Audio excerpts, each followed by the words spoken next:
There is a famous comedy scene from the 2004 Tamil film Kadal. The scene set in the room of a bachelor's mansion is a conversation between two aspiring actors and supposedly a director who is jobless. One of the actor aspirants going by the name Vrishchigakant has his target set. Nadicha hero da sir. I'll act only as a hero. He says to the director when asked about whether he would be willing to do villain roles or character roles. I'll wait for it to happen, Vrishchigakant says. This character Vrishchigakant hopes that a miracle would happen and that he would become hero one. Like Vrishchigakant, Rajinikanth too was not ready to settle for being a leader of opposition, a villain role, or coalition partner, character role. Though Rajinikanth didn't aspire to be the hero in Tamil Nadu politics, which is becoming the chief minister, he wanted to emerge victor and bring about a system change. Like Vrishchigakant, he too hoped that a miracle, Adisayam and Arpudam would happen where all of a sudden Tamil Nadu people would feel rejuvenated and vote for him. But real politics doesn't work like a Sundar C movie. Refer Arunachalam, the film. Sanity prevailed and he called it quits to his political innings, dejecting many of his ardent fans. Rajinikanth will be completing 50 long years in the Tamil film industry in a few months. His career is every actor's dream, whether in India or anywhere else. The Marathi-speaking actor was widely loved by Tamil movie audiences in India and abroad for his elaborate fight sequences and powerful dialogues. He embodies their ideal hero, the man who stands against evil and protects the weak. He was the man who takes care of his family no matter what the circumstances are. The ideal son, the perfect friend, the most worthy brother, the best father, and the ideal husband. Why wouldn't families throng to the theatre to watch his films? Yet, beneath that well-crafted persona lies a gritty reality that almost no one sees. He continues to play the good cop, bad cop, and has of late turned out to be a milksop through his actions and utterances in real life. In this episode of Cut to the Chase with the Commune, we examine the life of a man who pretends to be a saint on screen while cozying up to the devil off screen. Before we get started, please don't forget to subscribe to our YouTube channel and engage with the Commune Mag on X, Facebook, Instagram, ShareChat, and Flipboard. You can also read our news and views on our website, www.thecommunemag.com. We have mentioned all these links in the description below. The Good Cop. To give credit where credit is due, Rajini had the spine to stand up to the Dravidianists when no one else did. He proudly sported the sacred vibhuti and a rudraksham over his neck when top Tamil Nadu politicians and ministers denigrated Lord Rama and the Ramayana. He publicly professed his devotion for Raghavendra Swami. He even made a film on the Hindu saint as his 100th film. As his fans call him, the superstar also paid his tribute to Mahavatar Babaji by making Baba in 2002. In the film, he takes on the Dravidian model of atheism and corrupt politicians with Hinduism. And when the film bombed at the box office, Rajinikanth compensated the distributors from his own pocket. Those who have been following politics since the 90s and 2000s will also tell you how Baba was also a film that put him in political crosshairs with Dravidianist politicians. Karunanidhi, the witty politician that he was, saw to it that the film faced troubles. Jayalalitha, who was then the chief minister, had her own reasons to have the trouble mount on Rajinikanth as he had given voice against her in the 1996 assembly elections. Rioters assaulted movie theatres and destroyed movie prints in numerous locations. Patali Makkal Katchi created a furor over Rajinikanth smoking in the movie. How did the actor deal with all this fabricated outrage? The daring Rajini asked his fan clubs to vote against the DMK-PMK alliance and elect candidates of the AIADMK and BJP in the 2004 Lok Sabha elections. By tacitly calling for voting against the DMK, it became an opportunity for him to mend ties with his estranged neighbour. This move put even the great Karunanidhi and his clique on the back foot. In 2011, Rajinikanth openly endorsed the anti-corruption movement led by Anna Hazare. He generously offered his commercial wedding venue, the Raghavendra Kalyana Mandapam in Chennai, for India Against Corruption members to conduct their fast at no charge. He was one of the first public figures to come out openly to support the CAA, while other actors, either silent or worse, allied with anti-CAA protesters. Rajinikanth called out the anti-Hindu Dravidianist politics by exposing in a speech how a portrait of Hindu gods, Rama and Sita, was paraded naked and garlanded with slippers at a 1971 rally organized by EVR, hailed as Periyar by his followers. For people who watched the ordinary bus conductor bloom from an ordinary role in Apurva Ragangal to the most celebrated actor in India, Rajinikanth was more than just a celebrity. He was the epitome of success that ordinary people could dream of. He was also the star who stayed on the ground as a humble humanitarian leading a spiritual life. But there is also another face of Rajni that is rarely discussed: the bad cop. Just after the demolition of the Babri structure in 1992, Rajinikanth had a cameo in a film he produced called Valli. Although the film was about a woman cheated on by her lover, the actor delivered messages in it discouraging the Hindus from pursuing the cause for Sri Rama's birthplace. He asks, "What is the point of constructing Ram temple or mosque in Ayodhya? First build the Ram temple and mosque in your heart. It doesn't matter if you are a Hindu, Christian or a Muslim. The day you think of yourselves as Indian first and Hindu later is the day this country will start to improve." Rajinikanth tells Ram Bhakts to relegate their struggle to inner religion and patriotism, as if Hindus practicing their faith will impede the progress of this nation. Before Valli, he had badmouthed Lord Rama in a black and white movie, Mangudi Minor, in 1978, where he hails Ravana as the true gentleman over Rama. Sure, you can argue that Rajinikanth wasn't as big a star in the 70s and 80s as he is now. He might have made some choices to sustain his career, even if he didn't believe in those nonsensical ideas. Then, why did the actor who saw the successes of Basha, Muttu, Annamalai, Padayappa and Chandramukhi, which even today is celebrated by everyone, feel the need to do films like Kala, Peta, Lal Salam that disses politically sensitized Hindus? It is ironical that Rajinikanth, who was originally named after Chhatrapati Shivaji Maharaj, starred in movies like Peta and Kala that peddled negative stereotypes about Hindutva. Why should Rajinikanth do a blatant propaganda film like Vettaiyan, directed by T.J. Gnanavel, who is infamous for distorting truth, villainizing Vanniyars and Brahmins? Let's do a deep dive of each of these films and how Rajinikanth played to the Dravidianist gallery. In Kala, directed by the rabid anti-Hindu filmmaker Paranjeet,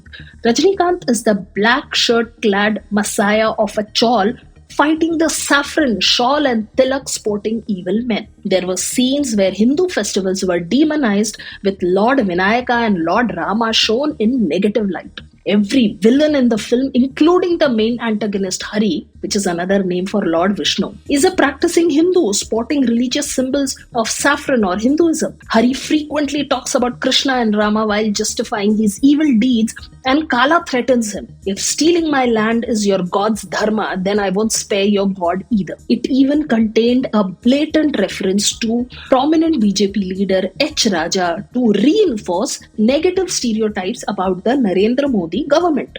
The lead up to the climax shows Hari Dada listening to a discourse on Ramayana with full devotion, while Rajini, the Ravana, fights the saffronists. Rajinikanth and Sun Pictures again collaborated for Peta, directed by Karthik Subbaraj, a known sympathizer of LTTE and Naxals like Durmurugan Gandhi. Peta too took potshots at Hindutva, and on the other hand, Rajini helps in Anwar getting married to Anu. Both Peta and Kala took potshots at Hindutva and showed anyone with a tilak on a forehead as a religious bigot. This was the time when Tamil Nadu was riding on a huge anti-Modi and anti-Hindutva wave, thanks to the toiling efforts of the DMK and allies that used every opportunity to portray Modi as anti anti-Tamil. Rajini tried to capitalize on this sentiment by positioning himself as being against Hindutva and the BJP. Just like how he added fuel to the fire in 1996 elections, Rajini did the same, although not explicitly for the 2019 Lok Sabha elections. Let's come to his recent film Vettaiyan, which is an out-and-out propaganda to peddle fake narratives about NEET, digital India, etc., and glorifies British colonialists like Macaulay. The movie unfairly portrays Hindus in a negative light while members of minority communities are depicted as honest, virtuous, and morally upright. Hindu characters, on the other hand, are cast as murderers, corrupt police officers, and greedy corporate owners, reinforcing biased stereotypes. Playing good cop in real life and bad cop in real life. Nobody can play good cop, bad cop like how Rajini does. Real Rajni instigates people to protest, while real Rajni says that the state would turn into a cremation or burial ground if there are needless protests, while also rightly pointing out how antisocial elements infest peaceful protests and unleash mayhem. Real Rajni dances to the tunes of Dravidianists and glorifies ideologies of EVR, while real Rajni talks about EVR's anti-Hindu rally while speaking at Tughlaq event. Real Rajni negatively characterizes Lord Rama, while real Rajni goes and attends the Pran Pratishtha ceremony of Ram Lalla at Ayodhya. Real Rajni is a Moideen Bhai who looks at the side of saffron shawl clad man and says that the venom has been injected into people by mixing religion and sports. While real Rajni speaks of justice being done after 500 years with the building of Ram temple. You get the point, right? As the popular Tamil saying goes, "Ippadi oru uruttu, appadi oru uruttu." Roll one on this side and roll another on that side. But it is a fact that the impressions created through the silver screen has a deeper impact on the psyche of the people and larger society. And so, the real Rajini cannot be seen in isolation. Real life Rajinikanth chose to do Peta that showed Bajrang Dal in a bad light.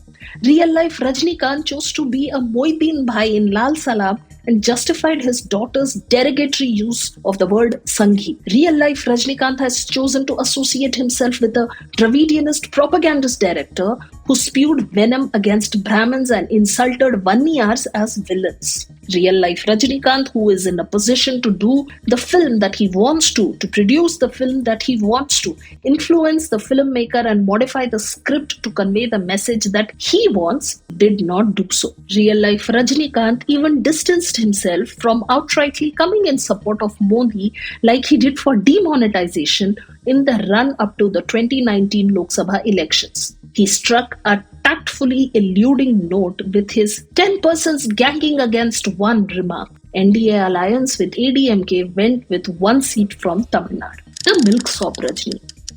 Rajini is said to have become political in the run-up to the 1996 Assembly elections when he raised his voice against the then Jayalalitha government and said even God cannot save Tamil Nadu if Jayalalitha returns to power. This statement is said to have swayed votes in favor of the DMK-TMC alliance. But there was already public anger against Jayalalitha for having hosted the multi-crore Guinness record-breaking extravagant marriage of her adopted son V.N. Sudhakaran when she was in office. The grandiose image of both Jayalalitha and Sasikala, draped in ornate red silk saris and adorned with jewels, came to be identified with corruption. Rajinikanth just added fuel to the already raging fire. The election saw the AIADMK getting rooted to just 4 seats, with even the mighty Jayalalitha losing from the Bargur constituency. Knowing that he must have earned the lady's wrath, Rajini, under the pretext of inviting for his daughter's marriage,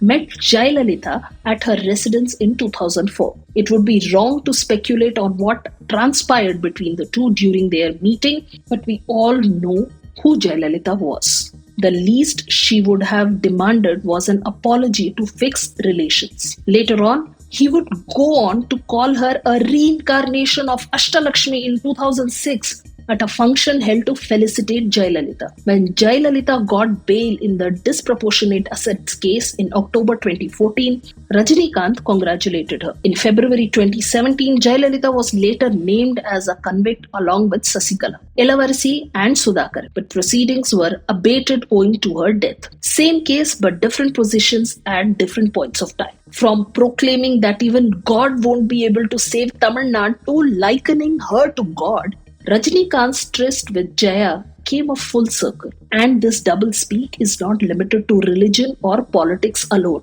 In 2002, he had pledged 1 crore towards linking river waters. 15 years later, in 2017, a group of farmers reminded him of the promise. There is still no concrete evidence of whether such a fund was given to the concerned ministry. In 2008, just days after participating in a hunger strike and vociferously attacking the Karnataka political class over the Hoggenakal project, he made peace with the pro-Kannada groups when his film Kuselan couldn't get a theatre release in Karnataka. He quickly switched sides and pandered to the Kannada groups, saying, "It was a mistake. I have learnt a big lesson. The mistake will not be repeated. I'll be careful while speaking in the future and ensure I don't hurt anybody." Evidently, Rajinikanth could stick his neck out for the farmers in Tamil Nadu's drought-prone Dharmapuri and Krishnagiri districts only until his next film was released smoothly. Was the participation in the hunger strike also a publicity stunt to promote the movie then? His film Darbar had a dialogue that carries a reference to Sasikala, which was removed after opposition from Sasikala group. Now people can say that this is the producer's choice and Rajini has nothing to do with it. Be that as it may, it does send across a message about how serious he was about changing the system.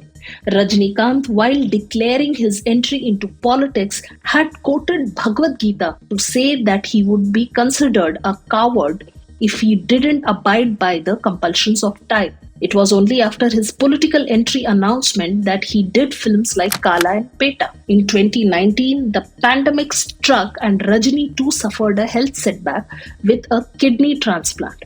And being under immunosuppressants, which was cited as the reason for his withdrawal from politics once and for all just ahead of 2021 Tamil Nadu Assembly elections. The DMK and other Dravidianist parties heaved a sigh of relief and he went on to do films for DMK family-owned enterprises Sun Pictures, Annate, Jailer, Lal Salam. Similarly, the actor who tweeted a picture of his angry face expressing shock over the custodial death of Jayaraj and Bennix that happened during the AIADMK regime in 2020 has not uttered a word about the many custodial deaths that have occurred ever since the DMK came to power. He has maintained stoic silence on many of the misgovernance under the DMK rule, despite the growing public anger against the DMK government. A bunch of reporters approached Rajinikanth at an airport seeking his comments on the deadly landslide in Tiruvannamalai that claimed 7 lives. For those who didn't know, Rajinikanth is known as an ardent devotee of the famous Tiruvannamalai temple. Many years ago, he had donated lamps to illuminate the holy Girivalam path for the convenience of devotees who throng the hill on Paurnami nights. When approached by reporters about the tragedy, his reaction was surprisingly performative. "Oh my God, I'm extremely sorry," he said, his words that seemed more rehearsed than heartfelt. Because he then seamlessly transitioned to talking about his latest film projects, smiling, laughing, as though the lives lost were a distant afterthought. For a man who proclaimed to be an ardent devotee of the Tiruvannamalai Arunachaleswarar, how could he be unaware of a disaster that affected that area? If he were aware, does this response reflect genuine empathy? On the other hand, a man of his age and stature is shamelessly singing paeans for those who call for eradicating Sanatana Dharma, equating the faith with dengue, malaria, corona, and mosquitoes. Rajinikanth, a corroding and eroding legacy. Rajinikanth was among the lucky few invited to the Pran Pratishtha ceremony in Ayodhya early this year. And yet, when the Dravidianist cried foul about his presence in Ayodhya, he almost apologized for attending it. His daughter Aishwarya took offense to how people were calling her father a Sanghi. During the audio launch of her film Lal Salam starring her father, Aishwarya Rajinikanth said, "People label my father as a Sanghi. I want to assert here that Rajinikanth is not a Sanghi. If he were, he wouldn't have been part of Lal Salam." She had said that only a person with humanity would do Lal Salam, implying that Sanghis lack humanity. The term Sanghi refers to a devout Hindu, a subscriber of Hindutva ideology, an RSS worker, a supporter of BJP and Prime Minister Narendra Modi, and everything in that spectrum. However, it is often used derogatorily by leftists, Islamists, and Dravidianists. It can be inferred from Aishwarya Rajinikanth's statement that the term Sanghi was used pejoratively with a negative connotation. But Rajinikanth defended and buttressed his daughter's statement, saying she didn't say Sanghi was a bad word and that she was only concerned about her spiritual father being branded a Sanghi when he loved all religions. So what is Rajinikanth implying here? Does he mean to say that Sanghis are religious bigots? Aishwarya Rajinikanth is right. Rajinikanth is not a Sanghi and cannot be a Sanghi. A true Sanghi's color always remains saffron. Only a chameleon changes colors. It is perhaps time for the actor to realize that although his real and real-life image is marked by dramatic pronouncements, his actions often belie his words. His U-turns and inconsistencies call into question his credibility and corrode whatever could be left of his legacy. That's it from us. See you in the next episode of Cut to the Chase with the Commune.